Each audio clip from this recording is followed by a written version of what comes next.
మొన్న రోజు ట్యాక్సీ ఎక్కిన నువ్వు మాట్లాడితే అన్న సిద్దిపేటలో మా అడ్డ మీద ట్యాక్సీ అడ్డ మీద కలిసిన వాళ్ళు అంటారు ఏమిరా తమ్మి అంటే అన్న అప్పుడు మీరు ఉండగా మంచిగుండనే నెలకు 16-17 గిరాకీలు దొరుకు ఈ కాంగ్రెస్ వచ్చినాక 3-4 గిరాకీలు దొరుకుతలేవే ఈ ఇన్స్టాల్మెంట్ వెళ్తలేదు ఇంటికాడ కిరాయి వెళ్తలేదు పిల్లల ఫీజు కట్టలేకపోతున్నా అన్నాడు.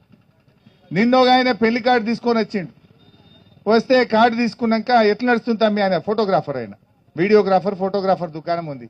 ఏమరా తమ్మి నీ దుకాణం ఎట్లా నడుస్తుంది నీ వ్యాపారం ఎట్లుంది అన్న. ఏమో అన్న ఈ కాంగ్రెస్ వచ్చినాక అత్త నడతలేదు ఆగమైపోయినాం. వెనకటి ఎవరైనా పెళ్లి ఉంటే 6 కెమెరాలు పెట్టమందరు ఇప్పుడు 2 చాలంటురట. ఎందుకురా తమ్మి అంటే 6 పెడితే నాకు 40-50 వేలు మిగులన్నా ఈ 2 కెమెరాలు పెడితే 10,000 కూడా వెళ్తలేవు ఏం చేయాలన్నా గిరాక్ కమ్మైపోయింది కాంగ్రెస్ వచ్చినాక అంటారు. ఎవరు ఆటో వాళ్ళని అడిగితే మాకు బండి నడతలేదన్నా మా ఇన్స్టాల్మెంట్ వాడంటున్నారు. ఎవరిని కదిలి పాపం దుఃఖమే ఉన్నది తప్ప బాగుపడ్డోళ్ళు లేరు. గా ఉద్యోగస్తులకు 4 డిఎల్ పెండింగ్ లో ఉన్నాయి. రిటైర్డ్ అయిన ఉద్యోగులకు పెన్షన్ బెనిఫిట్లు కూడా రానటువంటి పరిస్థితి ఉన్నది.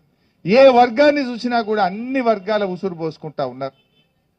సో తప్పకుండా ప్రజలు కూడా అర్థం చేసుకున్నారు కాంగ్రెస్ అంతా కూడా మాటల గారడి అంకెల గారడి మాయ చేసింది మోసం చేసింది అనేటువంటి విషయాన్ని ఇప్పుడిప్పుడే ప్రజలు కూడా గమనిస్తా ఉన్నారు అర్థం చేసుకుంటా ఉన్నారు.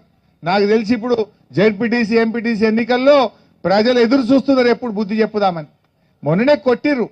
ఈయన రేవంత్ రెడ్డి పోయి మహారాష్ట్రలో ప్రచారం చేసిండు ఏమని ఏమేమి తెలంగాణలో అన్ని గ్యారంటీలు అమలు చేసినాం మహారాష్ట్రలో కూడా ఓట్లయింది మీడ కూడా చేస్తామన్నారు. వాళ్ళకి తెలియదా మహారాష్ట్రలకు నువ్వు ఇక్కడ మహాలక్ష్మి ఎగబెట్టినావు 4,000 పింఛన్ ఎగబెట్టినావు రైతు బంధు ఎగబెట్టినావు అన్ని అర్థమైనవి. రేవంత్ రెడ్డి పోయి చెప్తే ఆయన పడే ఓట్లు వాడలేదు మహారాష్ట్రలో పొల్లు ఒడగొట్టిరు కాంగ్రెస్ ను. మొన్న ఢిల్లీకి పోయిండు. ఢిల్లీకి పోయి ఇక చెప్పిండు ఏ తెలంగాణలో అన్ని చేసినా మమ్మల్ని గెలిపిరి ఢిల్లీలో కూడా అన్ని చేస్తా అన్నాడు. ఇక ఢిల్లీలో ఓడగొట్టిరు కదా అంటే ఉత్తగా ఓడగొట్టుడు కాదు 80 సీట్లలో 77 సీట్లలో డిపాజిట్ వీకింది. 77 సీట్లలో డిపాజిటే వీకింది. ఇక ఒక్క సీటు గెలవలే అంటే నీ పటారు ఏ పాటిది. నువ్వు ఇంట గెలిచి రచ్చ గెలువు. ఈడ మా ఆర్ఎంపీలకు ఇచ్చిన మాట నిలబెట్టుకో. మా అవ్వ తాతలకు ఇచ్చిన మాట నిలబెట్టుకో. రుణమాఫీ పూర్తి చేయి. ఇక్కడ నువ్వు ప్రజలకు ఇచ్చిన పని చేయి నువ్వు ఫస్ట్. ఇది శాత కాదు కానీ నేను హర్యానాలో ప్రచారం చేస్తా. నిన్న కేరళ పోయింది. ఇంకా ఆడవై కూడా నడుతా ఉన్నాడు నేను ఇది చేసినా అది చేసినా అని. నువ్వు ఇంకా కేరళలో పోయి దూరం పోయి మాట్లాడు కాదు. తెలంగాణలో ఏ ఊరికన్నా పోదాంపా పోలీసు వాళ్ళు లేకుండా నువ్వురా నేనెత్తా ఒక ఊరికి పోదాంపా తెలంగాణలో. నీ మహబూబ్నగర్ పోదామా నీ నల్గొండ పోదామా ఖమ్మం పోదామా ఇద్దరం కలిసే పోదాం. ఇక పోలీసు వాళ్ళొద్దు. ఇక నువ్వు మాట్లాడు నేను మాట్లాడు జనం సంగతి చెప్తారు. నీ సంగతి నా సంగతి చెప్తారు. గది చేసే ధైర్యం లేదు. కేరళలో పోయి స్పీచ్ కొడుతుండు మహారాష్ట్రలో కొడుతుండు ఢిల్లీలో కొడుతుండు. గల్లీలకు మాత్రం వస్తలేడు. గల్లీలకు వచ్చే తెలివి లేదు కానీ ఢిల్లీలో పోయి ఉపన్యాసాలు కొడుతుండు రేవంత్ రెడ్డి. కానీ ఇవన్నీ కూడా మీకు కూడా అర్థమైనవి. మీ ఊళ్ళలో చెప్తలేరా జనం మీకు? మీరు ముసలోళ్ళని అడుగుండు 2 నెలల పింఛన్ ఎగరగొట్టిండా లేదా అడుగుండు చెప్పరా మీకు? ఇంకా వడ్ల బోనస్ పైసలు వేయలే. వడ్ల బోనస్ పైసలు ఇంకా 440 కోట్లు 30 కోట్లు వడ్ల బోనస్ పైసలు అన్నీ ఉన్నాయి. కందులు కొనే దిక్కు లేదు. శనగలు కొనే దిక్కు లేదు. తెల్లజొన్నలు వస్తే అవి కూడా కొంటలేడు. సన్ఫ్లవర్ కేంద్రాలే స్టార్ట్ కాలేదు. ఏది చక్కగా లేదు బైసాబ్. అన్ని మాటలు చెప్పిండు. స్పీచ్లు ఉపన్యాసాలు ఎన్నన్నీ చెప్పొచ్చు.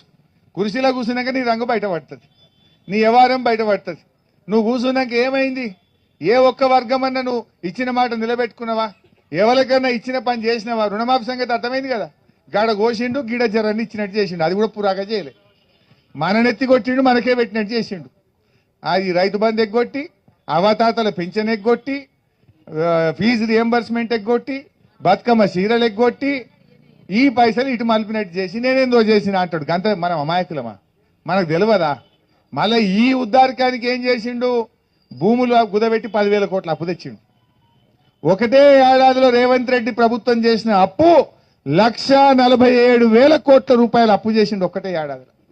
పోనేమన్నా కాళేశ్వరం కడితివా, మల్లన్న సాగర్ కడితివా, పాలమూరు కడితివా, ఓ చెరువు మంచిగా చేస్తీవా, ఓ చెక్ డ్యామ్ కడితివా, ఏమన్నా మంచినీళ్ళు ఇస్తీవా, ఓ కరెంటు తెస్తీవా? చేసిందేమి లేదు. మళ్ళా బీఆర్ఎస్ ప్రభుత్వం ఉండగా 10 ఏళ్లలో 4,17,00,000 అంటే నెలకు ఏడాదికి 40,000 చేసినాం మనం.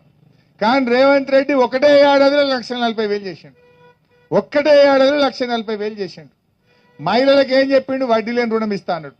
మీ ఊళ్ళో ఎవరినైనా అడుగుండ్రి ఈ ఏడాదిలో ఒక్క రూపాయన్న వడ్డీ లేని రుణం వచ్చిందేమో అడుగుంటారు. ఇక స్పీచ్ కొట్టమంటే మహిళల్ని